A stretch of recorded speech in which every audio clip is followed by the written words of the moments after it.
स्वागत है आपका। इस प्लेलिस्ट में हम चैप्टर नंबर 8 के सारे कॉन्सेप्ट्स और टॉपिक्स को कंप्लीट डिटेल में स्टडी करेंगे।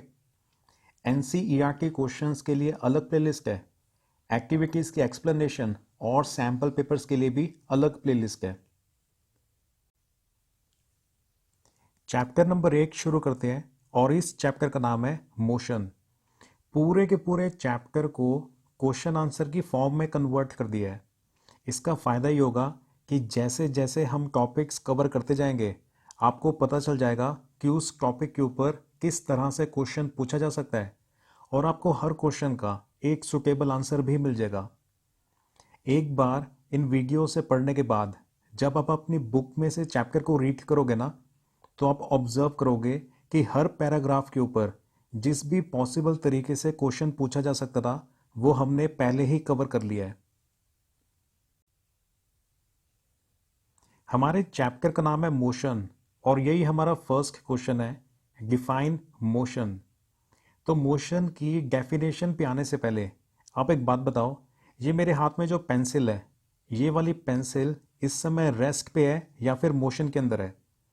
देखो, मैं इस पेंसिल को रैंडमली मूव कर रहा हूँ और आप बहुत आसानी से इसलिए बता पा रहे हो कि ये पेंसिल मूव कर रही है क्योंकि जो पीछे वाला बैकग्राउंड है ना, ये पीछे वाला बैकग्राउंड स्टेशनरी है। तो जैसे ही पेंसिल की पोजीशन थोड़ी सी भी चेंज होती है वो आप बहुत आसानी से नोटिस कर पाते हो। हम मोशन को महसूस करते हैं, हम मोशन को जज करते हैं विद रिस्पेक्ट टू सराउंडिंग्स। अभी इस समय ये जो पीछे वाला बैकग्राउंड है, क्योंकि वो स्टेशनरी है, इसलिए आप पेंसिल के मोशन को बड़ी आसानी से नोटिस कर पा रहे हो। देखो, अभी पेंसिल की पोजीशन चेंज हो रही है ना, तो आप नोटिस कर पा रहे हो। तो अभी पेंसिल मोशन के अंदर है। ये अब मैंने पेंसिल को रख दिया है। अब इस समय पेंसिल की पोजीशन बिल्कुल भी चेंज नहीं हो रही है। अगर किसी ऑब्जेक्ट की पोजीशन चेंज ना हो विद रिस्पेक्ट टू सराउंडिंग्स, तो हम बोलते हैं कि वो वाला ऑब्जेक्ट रेस्ट पे है, मतलब रुका हुआ है। और अगर किसी ऑब्जेक्ट की पोजीशन चेंज होती है विद रिस्पेक्ट टू सराउंडिंग्स, जैसे अभी पेंसिल यहाँ पे है, थोड़े टाइम में यहाँ पे आ गई, थोड़े और टाइम में यहाँ पे आ गई, तो पेंसिल की पोजीशन चेंज होती जा रही है, तो इसका मतलब ऑब्जेक्ट मोशन में है। तो मोशन की डेफिनेशन आप ऐसे लिख सकते हो, if the position of an object changes with time with respect to surroundings, then object is said to be in motion. अगर किसी ऑब्जेक्ट की पोजीशन लगातार चेंज होती जा रही है with time with respect to surroundings, तो हम बोलेंगे कि वो वाला ऑब्जेक्ट मोशन के अंदर है। जैसे पेंसिल अभी यहाँ पे है, जब ये पेंसिल मूव हो रही है ना, तो बैकग्राउंड के हिसाब से इसकी पोजीशन चेंज हो रही है। तो जैसे ही किसी ऑब्जेक्ट की पोजीशन चेंज होगी तो आप बोलोगे कि वो वाला ऑब्जेक्ट मोशन के अंदर है। सेकंड क्वेश्चन पे आते हैं, डिफाइन रेस्ट। अगर कोई ऑब्जेक्ट मूव नहीं कर रहा, अगर कोई ऑब्जेक्ट रुका हुआ है, तो हम बोलेंगे कि ऑब्जेक्ट रेस्ट पे है। तो रेस्ट की डेफिनेशन भी आप इसी बेसिस पे लिख सकते हो। अगर किसी ऑब्जेक्ट की पोजीशन चेंज नहीं होती with time with respect to surroundings, तो हम बोलेंगे कि वो वाला ऑब्जेक्ट रेस्ट पे है। जैसे अभी मैंने पेंसिल को अब रख दिया है, तो पेंसिल की पोजीशन बिल्कुल भी चेंज नहीं हो रही है with time with respect to surroundings, तो हम कह सकते हैं कि अभी ये जो पेंसिल है वो रेस्ट पे है, ये मोशन में बिल्कुल भी नहीं है। लेकिन जैसे ही इसकी पोजीशन चेंज होना स्टार्ट होगी, अब देखो, अब पेंसिल की पोजीशन चेंज हो रही है, तो इसका मतलब अब ये मोशन के अंदर आ गई है। तो रेस्ट की डेफिनेशन आप ऐसे लिख सकते हो, if the position of an object does not change with time with respect to surroundings, then object is said to be at rest. अगर किसी ऑब्जेक्ट की पोजीशन चेंज नहीं हो रही है with time with respect to surroundings, then object is said to be at rest. अगर position change नहीं हो रही है तो इसका मतलब ऑब्जेक्ट रेस्ट पे है, ऑब्जेक्ट रुका हुआ है। नेक्स्ट क्वेश्चन पे आते हैं, rest and motion are relative, what is the meaning of this statement. Question में ये बोला जा रहा है कि rest and motion are relative. इस लाइन का मतलब क्या है? ऐसे क्यों बोला जाता है कि rest and motion are relative? तो देखो इस सिंपल से एग्जाम्पल से आपको समझ में आ जाएगा कि क्यों बोला जाता है कि rest and motion are relative. दो केसेस को कंसीडर करना पड़ेगा। पहले केस 1 के बारे में समझते हैं। देखो अर्जुन अपने रूम में बैठा हुआ है और उसके रूम में सामने वाली दीवार के ऊपर एक पेंटिंग लगी हुई है। तो पेंटिंग अभी फिक्स्ड है। अगर आप अर्जुन से पूछोगे कि ये वाली पेंटिंग रेस्ट पे है या फिर मोशन में है, तो अर्जुन का आंसर होगा कि पेंटिंग रेस्ट पे है, पेंटिंग रुकी हुई है। कोई भी पेंटिंग अगर दीवार पे फिक्स्ड है तो वो ऑटोमेटिकली थोड़ी मूव करेगी। तो अर्जुन सही आंसर दे रहा है कि पेंटिंग अभी रेस्ट पे है। सेकंड केस पे आते हैं। सेकंड केस में हमारे पास सुपरमैन है और सुपरमैन अर्थ पे नहीं बल्कि जुपिटर पे है। इमेजिन कर लेते हैं कि सुपरमैन अभी जुपिटर पे है, अपने किसी पर्सनल काम से गया होगा वो वहाँ पे, और वो जुपिटर से अर्जुन के रूम में जो पेंटिंग लगी हुई है उसी पेंटिंग को ही देख रहा है। अब क्यों देख रहा है उसकी मर्जी। इमेजिन कर लेते हैं कि सुपरमैन जुपिटर पे है और अर्जुन के रूम में जो पेंटिंग लगी हुई है वो भी उसी को ही देख रहा है। अब अगर आप सुपरमैन से पूछोगे कि ये वाली पेंटिंग रेस्ट पे है या फिर मोशन के अंदर है, तो सुपरमैन का आंसर होगा कि ये वाली पेंटिंग मोशन के अंदर है।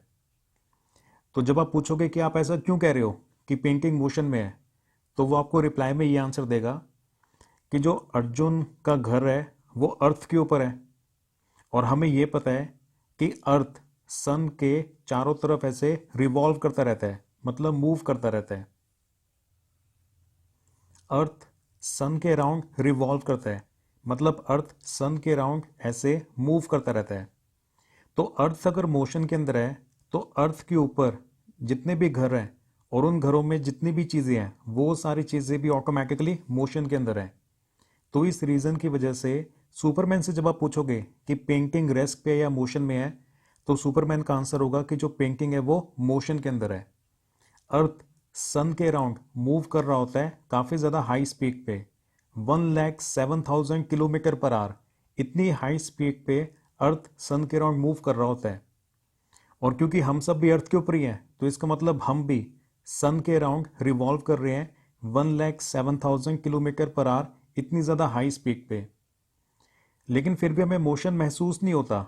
वो इसलिए महसूस नहीं होता क्योंकि अर्थ कांस्टेंट स्पीड पर मूव कर रहा है। हम मोशन को तब महसूस कर पाते हैं जब स्पीड में चेंज आता है।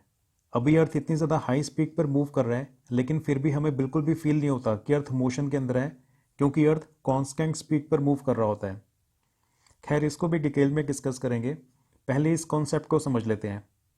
अब देखो वही पेंटिंग के बारे में जब आपने अर्जुन से पूछा था तो अर्जुन कह रहा था कि पेंटिंग रेस्ट पे है।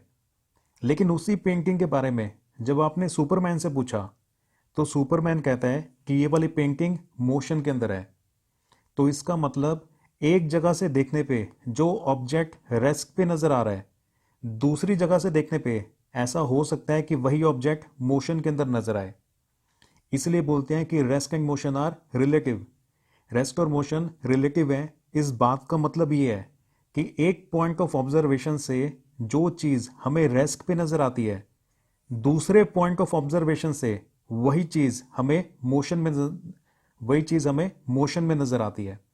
इसलिए बोला जाता है कि rest and motion are relative. अब ये वाला जो क्वेश्चन है कि rest and motion are relative, what is the meaning of this statement, ये वाला क्वेश्चन अगर आपके एग्जाम के अंदर आ जाए तो आप ये वाला एग्जाम्पल देने की बजाय इस तरह से लिखोगे, rest and motion are relative. It means that an object can be at rest according to one reference point and the same object can be in motion according to another reference point. Rest और motion ये दोनों terms relative हैं। इस बात का मतलब ये है कि एक रेफरेंस पॉइंट से अगर देखा जाए तो जो ऑब्जेक्ट हमें रेस्ट पे नजर आ रहा है ना, वही सेम ऑब्जेक्ट को अगर किसी दूसरे रेफरेंस पॉइंट से देखा जाए तो ऐसा लगेगा कि वो मोशन के अंदर है। तो कोई ऑब्जेक्ट रेस्ट पे है या फिर ऑब्जेक्ट मोशन में है, वो इस बात पे डिपेंड करता है कि हम कहाँ से देख रहे हैं। जो पॉइंट ऑफ ऑब्जर्वेशन होता है ना, उसी पॉइंट को रेफरेंस पॉइंट बोला जाता है। जिस जगह से देखा जा रहा है, जो हमारा पॉइंट ऑफ ऑब्जर्वेशन है उस पॉइंट को हम बोलते हैं रेफरेंस पॉइंट। तो कोई ऑब्जेक्ट रेस्ट पे है या फिर कोई ऑब्जेक्ट मोशन के अंदर है, वो डिपेंड करता है चॉइस ऑफ रेफरेंस पॉइंट से, चॉइस ऑफ रेफरेंस पॉइंट पे। एक जगह से देखने पे जो ऑब्जेक्ट हमें रेस्ट पे नजर आ रहा है, वहीं दूसरे पॉइंट ऑफ ऑब्जर्वेशन से देखने पे वही ऑब्जेक्ट हमें मोशन के अंदर नजर आ सकता है। इसलिए बोला जाता है कि rest and motion are relative. It depends upon the choice of reference point whether an object will be at rest और the object will be in motion. आप कौन से पॉइंट से देख रहे हो उस बात पे डिपेंड करेगा कि आप बोलोगे ऑब्जेक्ट रेस्ट पे है या फिर आप बोलोगे कि ऑब्जेक्ट मोशन के अंदर है। अपने आंसर को सपोर्ट करने के लिए आप एक और एग्जाम्पल दे के आ सकते हो। The blackboard in the classroom is at rest if the position of a student is taken as reference point. देखो, आपके स्कूल के क्लासरूम के अंदर जो ब्लैक बोर्ड है या जो ग्रीन बोर्ड है या जो वाइट बोर्ड है, ब्लैक बोर्ड ये एज्यूम कर लेते हैं, आपके स्कूल की क्लास के अंदर जो ब्लैक बोर्ड है वो रेस्ट पे है। अगर आप किसी स्टूडेंट की पोजीशन को अपना रेफरेंस पॉइंट मान लो या अपनी क्लास के किसी भी एक कॉर्नर को रेफरेंस पॉइंट मान लो, क्योंकि अगर आप उस कॉर्नर से देखोगे या अगर आपने किसी बच्चे की पोजीशन को रेफरेंस पॉइंट माना हुआ है तो उस पोजीशन से अगर आप देखोगे तो जो ब्लैक बोर्ड है उसको चेंज नहीं हो रहा, उसकी पोजीशन चेंज नहीं हो रही है, तो इसका मतलब ब्लैक बोर्ड रेस्ट पे है। But the same blackboard is in motion if the centre of sun is taken as reference point. वही अगर हम रेफरेंस पॉइंट को चेंज कर दें, अगर हम सन के सेंटर को अपना रेफरेंस पॉइंट मान लें, हम इमेजिन करें कि हम सन के सेंटर से देख रहे हैं, तो वही ब्लैक बोर्ड मोशन के अंदर आ जाएगा। क्योंकि अर्थ मूव कर रहा है तो अर्थ के ऊपर जितनी चीजें हैं वो सारी भी मोशन के अंदर है। तो एक जगह से देखने पे हमें ऐसा लगता है कि ब्लैक बोर्ड रेस्ट पे है, वहीं पर अगर हम अपना पॉइंट ऑफ ऑब्जर्वेशन चेंज कर दें, हम सन के सेंटर को अपना पॉइंट ऑफ ऑब्जर्वेशन मान लें, तो हमें लगता है कि वही ऑब्जेक्ट मोशन के अंदर है। तो कोई ऑब्जेक्ट रेस्ट पे होगा या मोशन के अंदर होगा, वो डिपेंड करता है चॉइस ऑफ रेफरेंस पॉइंट पे। मतलब जिस पॉइंट से आप चीज़ों को ऑब्जर्व कर रहे हो उस पॉइंट पे डिपेंड करता है। सेम ऑब्जेक्ट एक पॉइंट से देखे जाने पे रेस्ट पे लगेगा और दूसरे पॉइंट से देखे जाने पे मोशन में लगेगा। नेक्स्ट क्वेश्चन पे आते हैं। The phenomena of sunrise, sunset and changing of seasons is due to the motion of earth. Why don't we directly perceive the motion of earth. देखो, क्वेश्चन में हमसे ये पूछा जा रहा है, पहले फर्स्ट स्टेटमेंट में तो ये बताया जा रहा है कि हमें ये पता है कि अर्थ में जो मोशन होता है ना, उसी की वजह से ही सनराइज होता है, सनसेट होता है और सीजन्स में भी चेंज आता है। अर्थ में जो रोटेशन और जो रेवोल्यूशन वाला मोशन है, उन मोशंस की वजह से ही सनराइज, सनसेट और सीजन्स में चेंज आना, ये वाले फिनोमेना होते हैं। लेकिन फिर भी हमें अर्थ का जो मोशन है वो महसूस क्यों नहीं होता, हम उसे परसीव क्यों नहीं कर पाते। परसीव करने का मतलब महसूस कर पाना। तो इसका आंसर ये है, we don't feel the motion of earth because earth moves at constant speed. देखो, हम रहते तो अर्थ के ऊपर ही हैं और हमें यह भी पता है कि अर्थ सन के अराउंड मूव कर रहा है, मतलब रिवॉल्व कर रहा है और साथ में अपनी एक्सिस पे रोटेट भी हो रहा है।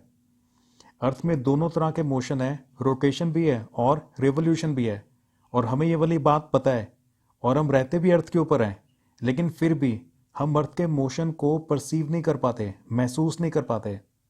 वो इसलिए क्योंकि अर्थ के अंदर जो मोशंस हैं वो कांस्टेंट स्पीड पर हो रहे हैं, और जब भी कांस्टेंट स्पीड पर मोशन होता है तो हम उसे फील नहीं कर पाते होते हैं।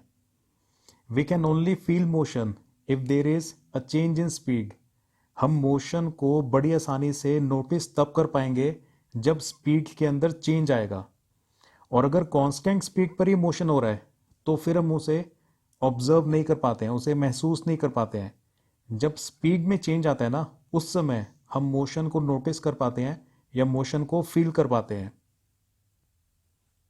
अपने आंसर को सपोर्ट करने के लिए साथ में आप एग्जाम्पल में ये लिख सकते हो, if you are in a car moving at constant speed on a smooth surface you will not feel motion. देखो, अगर आप किसी कार में ट्रैवल कर रहे हो ना, और कार अगर कांस्टेंट स्पीड पर चल रही है और जिस सरफेस पे चल रही है वो वाला सरफेस भी स्मूथ है, इरेगुलर सरफेस नहीं है, मतलब आपको झटके नहीं लग रहे हैं, तो फिर आप मोशन को फील नहीं कर पाओगे। आपको ऐसा लगेगा कि आप भी रिस्क पे हो और आपके साथ जो बाकी के फेलो पैसेंजर्स हैं, आपको ऐसा लगेगा कि वो भी रिस्क पे हैं। नेक्स्ट लाइन में आप ये लिखोगे, but when the car accelerates और डिसेलरेट्स यू कैन फील मोशन। जब भी कार एक्सलरेट होगी, एक्सलरेट होने का मतलब होता है स्पीड का इंक्रीज होना, या फिर डिसेलरेट होगी, डिसेलरेट का मतलब होता है स्पीड का डिक्रीज होना। अगर कार की स्पीड इंक्रीज हो रही है मतलब एक्सलरेशन हो रहा है, या फिर कार की स्पीड डिक्रीज हो रही है मतलब डिसेलरेशन हो रहा है, उस समय आप मोशन को फील कर पाओगे। अगर कांस्टेंट स्पीड पर ही स्मूथ सरफेस के ऊपर कार मूव कर रही है तो उस समय हम मोशन को फील नहीं कर पाते, लेकिन जैसे ही स्पीड में हल्का सा भी चेंज आएगा, चाहे स्पीड इंक्रीज होती है या फिर स्पीड डिक्रीज होती है, तब फिर आप मोशन को बड़ी आसानी से नोटिस कर पाओगे। अर्थ के मोशन को हम इसलिए नोटिस नहीं कर पाते हैं क्योंकि वो कांस्टेंट स्पीड पर हो रहा है, उसके अंदर थोड़ा सा भी चेंज नहीं आता, इसलिए उसे नोटिस कर पाना बहुत ज़्यादा मुश्किल है। नेक्स्ट क्वेश्चन पे आते हैं। For the passengers in a moving bus the road side trees appear to be moving backwards. देखो, क्वेश्चन की फर्स्ट स्टेटमेंट में तो ये बोला जा रहा है कि एक ना हमारे पास मूविंग बस है और उस बस के अंदर जो पैसेंजर्स बैठे हुए हैं उनकी आंखों से देखा जाए या उन्हें ऐसे महसूस होता है कि सड़क के किनारे पे जो पेड़ लगे हुए हैं वो बैकवर्ड डायरेक्शन में मूव कर रहे हैं। मूविंग बस के अंदर जो पैसेंजर्स बैठे होते हैं उन्हें ऐसा महसूस होता है कि रोड साइड ट्रीज, सड़क के किनारे पे जो पेड़ लगे हुए हैं, they appear to be moving backwards, वो बैकवर्ड डायरेक्शन में मूव कर रहे हैं। क्वेश्चन की सेकंड लाइन पे आते हैं। But for a person standing on the road side the bus along with the passengers appear to be moving forward. वहीं पे सेकंड केस में ये बताया जा रहा है कि अगर एक पर्सन है जो कि सड़क के किनारे खड़ा हुआ है, उसकी आंखों से देखा जाए तो बस और बस के अंदर जितने भी पैसेंजर्स हैं वो सारे के सारे फॉरवर्ड डायरेक्शन में मूव करते हुए नजर आते हैं। जो बस के अंदर पैसेंजर्स बैठे हुए हैं उन्हें ऐसे महसूस होता है कि जो सड़क के किनारे पे पेड़ हैं वो बैकवर्ड डायरेक्शन में मूव कर रहे हैं, और सड़क के किनारे पे अगर कोई पर्सन खड़ा हुआ है उसे ऐसे महसूस होता है कि जो बस है और अंदर वाले पैसेंजर्स वो फॉरवर्ड डायरेक्शन में मूव कर रहे हैं। Explain these observations. हमने बताना है कि इन दोनों केसेस में इनको इस तरह के रिस्पेक्टिव मोशंस क्यों फील हो रहे हैं। आंसर पे आते हैं। देखो, सबसे पहला पॉइंट जो कि सुपर इंपॉर्टेंट है और आपको एब्सोल्युटली क्लियर होना चाहिए वो ये है, we perceive motion with respect to our surroundings. हम मोशन को जज कर पाते हैं या मोशन को महसूस कर पाते हैं with respect to surroundings, surroundings के हिसाब से या फिर बैकग्राउंड के हिसाब से। अब एक एक करके दोनों केसेस को डिस्कस करते हैं। पहले जो पर्सन सड़क के किनारे खड़ा हुआ है ना, उसके केस को डिस्कस करते हैं।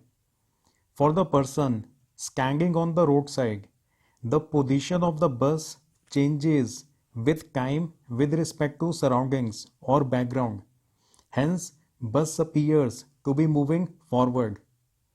जो पर्सन सड़क के किनारे पे आराम से खड़ा हुआ था ना, अगर आप उसकी आंखों से देखने की कोशिश करो, इमेजिन अगर आप कर पाओ कि उसकी आंखों से क्या नजर आ रहा होगा, तो आप ऑब्जर्व करोगे कि उसकी आंखों से देखने पे जो बस है ना, उसकी पोजीशन लगातार चेंज हो रही है with time with respect to surroundings और बैकग्राउंड।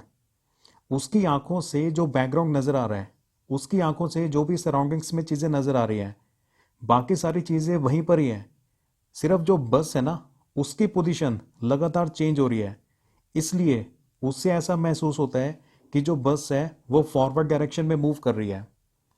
देखो, अभी आप इस पेंसिल की तरफ ध्यान दो। पेंसिल की जो पोजीशन है ना वो लगातार चेंज होती जा रही है, इसलिए आपको ऐसा लग रहा है कि जो पेंसिल है वो राइट हैंड साइड की तरफ जा रही है, क्योंकि जो पीछे वाला बैकग्राउंड है वो स्टेशनरी है ना। अब देखो, ये पेंसिल को भी मैंने रख दिया है, तो अब पेंसिल की पोजीशन चेंज नहीं हो रही, तो इसका मतलब पेंसिल अभी रेस्ट पे है। अगर मैं इस पेंसिल को धीरे धीरे लेफ्ट में लेके जाऊंगा तो बैकग्राउंड के हिसाब से पेंसिल की पोजीशन चेंज हो रही है, तो आपको लगेगा कि ये लेफ्ट हैंड साइड पे मूव कर रही है। वैसे ही जिस ऑब्जेक्ट की पोजीशन में लेफ्ट हैंड साइड की डायरेक्शन में चेंज आ रहा होगा वो ऑब्जेक्ट हमें लेफ्ट में जाता हुआ नजर आएगा, और जिस ऑब्जेक्ट की पोजीशन में राइट हैंड साइड की डायरेक्शन में चेंज आएगा वो ऑब्जेक्ट हमें राइट हैंड साइड पे जाता हुआ नजर आएगा। अब इस पर्सन की आंखों से देखने पे जो बस है ना उसकी पोजीशन लगातार फॉरवर्ड डायरेक्शन में चेंज हो रही है, इसलिए इसे ऐसा लगता है कि जो बस है वो फॉरवर्ड डायरेक्शन में ही मूव कर रही है, और वो एक्चुअल में भी फॉरवर्ड डायरेक्शन में ही मूव कर रही है। सेकंड केस पे आते हैं। For the passengers in the moving bus the position of trees is changing with time with respect to surroundings, hence they appear to be moving backwards। देखो जो passengers बस के अंदर ट्रैवल कर रहे हैं ना, अगर आप उनकी आंखों से जो नज़र आ रहा है उसे इमेजिन करने की कोशिश करो तो आप देख पाओगे उन्हें जो नज़र आ रहा है ना उस सीनरी में, उस सराउंडिंग्स में या उस बैकग्राउंड में जो ट्रीज है ना उनकी पोजीशन लगातार चेंज हो रही है। इसलिए बस के अंदर वाले पैसेंजर्स को ऐसा लगता है कि जो ट्रीज हैं वो बैकवर्ड डायरेक्शन में मूव कर रहे हैं। बस के अंदर जो पैसेंजर्स ट्रैवल कर रहे हैं उनकी आंखों से अगर देखा जाए तो उन्हें जो सीनरी नज़र आ रही है, उन्हें जो भी सराउंडिंग्स में नज़र आ रहा है उसमें वो ऑब्जर्व करते हैं कि जो ट्रीज हैं उनकी पोजीशन लगातार चेंज हो रही है। क्योंकि ट्रीज की पोजीशन चेंज हो रही है इसलिए उन्हें ऐसा लगता है कि जो ट्रीज हैं वो बैकवर्ड डायरेक्शन में मूव कर रहे हैं। For the passengers in the moving बस the position of trees is changing with time with respect to surroundings, hence they appear moving backwards। Next question पे आते हैं। What are the different types of motion? अब हमने देखना है कि कौन सी अलग अलग तरह का मोशन होता है। सबसे पहले तो है लीनियर मोशन। लीनियर मोशन का मतलब होता है motion in a straight line. अगर कोई भी ऑब्जेक्ट एकदम स्ट्रेट लाइन में ट्रैवल कर रहा है, या तो आगे की तरफ जा रहा है या पीछे की तरफ आ रहा है, तो उस तरह के मोशन को बोलेंगे linear motion. Motion in a straight line is called linear motion. Second होता है प्रोजेक्टाइल मोशन। प्रोजेक्टाइल मोशन के अंदर आप किसी भी ऑब्जेक्ट को अगर थ्रो करोगे ना ग्राउंड लेवल के साथ कोई भी एंगल बना के, अगर आप ऑब्जेक्ट को थ्रो करते हो तो वो ऐसे एक यू शेप के पाथ में मूव करता है। तो ये जो यू शेप के पाथ में मूव करने वाला मोशन होता है, इस तरह के मोशन को बोलते हैं प्रोजेक्टाइल मोशन। अगर आप किसी बॉल को थ्रो करोगे तो वो एक प्रोजेक्टाइल मोशन के अंदर होगी। जो टैंक्स होते हैं उसमें से अगर मिसाइल को फायर किया जाए तो वो भी ऐसे प्रोजेक्टाइल मोशन के अंदर होगी। जो फाउंटेन्स होते हैं, फाउंटेन्स में जो वाटर मूव कर रहा होता है तो वाटर की ड्रॉपलेट्स भी इस तरह के प्रोजेक्टाइल मोशन में होती हैं। किसी भी ऑब्जेक्ट को अगर आप थ्रो करोगे ना तो वो इस तरह के प्रोजेक्टाइल मोशन के अंदर होगा। उसके बाद नेक्स्ट है सर्कुलर मोशन, और उससे अगला है रोटेटरी मोशन। सर्कुलर मोशन और रोटेटरी मोशन दोनों काफ़ी ज़्यादा डिफरेंट होते हैं। पहले सर्कुलर मोशन को देखते हैं। अगर कोई ऑब्जेक्ट एक सर्कल के अंदर मूव कर रहा है तो उसे बोला जाएगा सर्कुलर मोशन। अगर आप ग्राउंड में एक बड़ा सा सर्कल बना देते हो और उसके बाद उस सर्कल के ऊपर भागना शुरू कर देते हो तो हम बोलेंगे कि आप सर्कुलर मोशन के अंदर हो। रोटेटरी मोशन में ऑब्जेक्ट एक ही पोजीशन पे होता है। फॉर एग्जांपल फैन एक फिक्स पोजीशन पे ही होता है और उस फिक्स पोजीशन पे रहते रहते ही वो बस रोटेट होता रहता है। रोटेटरी मोशन और सर्कुलर मोशन अलग अलग होते हैं। फैन के अंदर सर्कुलर मोशन नहीं है, फैन के अंदर रोटेटरी मोशन है। क्योंकि जो फैन है ना उसकी पोजीशन फिक्स है, वो एक ही फिक्स जगह के ऊपर है और उसी जगह पे वो रोटेट हो रहा है। अगर आपने रोटेटरी मोशन के अंदर आना है तो आपको एक ही जगह पे खड़े रहना है और फैन की तरह रोटेट होना है, तो आप रोटेटरी मोशन में आओगे। सर्कुलर मोशन में होने के लिए ऑब्जेक्ट को सर्कल के अंदर ट्रैवल करना ज़रूरी है। एक बड़ा सा आपको सर्कल बनाना पड़ेगा। अगर आप उस सर्कल के ऊपर दौड़ना शुरू कर दो तो आप सर्कुलर मोशन के अंदर हो। रोटेटरी मोशन में पर्सन एक ही पोजीशन पे फिक्स रहता है, सर्कुलर मोशन में पोजीशन चेंज हो रही होती है। उसके बाद नेक्स्ट है ऑसिलेटरी मोशन। ये पेंडुलम में जो मोशन होता है ना, इस तरह के मोशन को हम बोलते हैं ऑसिलेटरी मोशन। ये जो बीच वाली पोजीशन होती है इसे बोलते हैं मीन पोजीशन, और ये जो किनारे की पोजीशंस होती हैं इन्हें बोलते हैं एक्सट्रीम पोजीशंस। पेंडुलम को आप एक किनारे पे लाकर छोड़ दो तो वो काफ़ी देर तक इस तरह से ऑसिलेट करता रहेगा। इस तरह के मोशन को बोलते हैं ऑसिलेटरी मोशन। नेक्स्ट है वाइब्रेटरी मोशन। वाइब्रेटरी मोशन के अंदर ऑब्जेक्ट, ये देखो पेंसिल की जो टिप है ना, ये पेंसिल की टिप इस तरह से मूव कर रही है, इस तरह के मोशन को बोला जाता है वाइब्रेटरी मोशन। ऑसिलेटरी मोशन भी टू एंड फ्रो होता है, मतलब ऑब्जेक्ट आगे जाता है पीछे आता है। वाइब्रेटरी मोशन में भी ऑब्जेक्ट आगे जाता है पीछे आता है, आगे जाता है पीछे आता है, लेकिन वाइब्रेटरी मोशन में स्पीड बहुत ज़्यादा होती है। ऑब्जेक्ट की मोशन की जो फ्रीक्वेंसी होती है वो बहुत ज़्यादा होती है। तो ये कुछ मोशंस थे। हम अपने क्लास 9th के सिलेबस में लीनियर मोशन को और सर्कुलर मोशन को, इन दो तरह के मोशन को कंप्लीट डिटेल में डिस्कस करेंगे। नेक्स्ट क्वेश्चन है व्हाट इज रेफरेंस पॉइंट। देखो, जब भी हम साइंस के अंदर किसी भी ऑब्जेक्ट के मोशन को स्टडी कर रहे होते हैं तो एक पॉइंट ले लेते हैं और उसी पॉइंट से फिर सारे डिस्टेंसेस और सारे डायरेक्शंस को मेजर किया जाता है। उस पॉइंट को बोला जाता है रेफरेंस पॉइंट। जब आप किसी भी ऑब्जेक्ट के मोशन को स्टडी कर रहे हो उस समय जिस पॉइंट से सारे के सारे डिस्टेंसेस और सारे के सारे डायरेक्शंस को मेजर किया जा रहा है उसी पॉइंट को रेफरेंस पॉइंट बोला जाता है।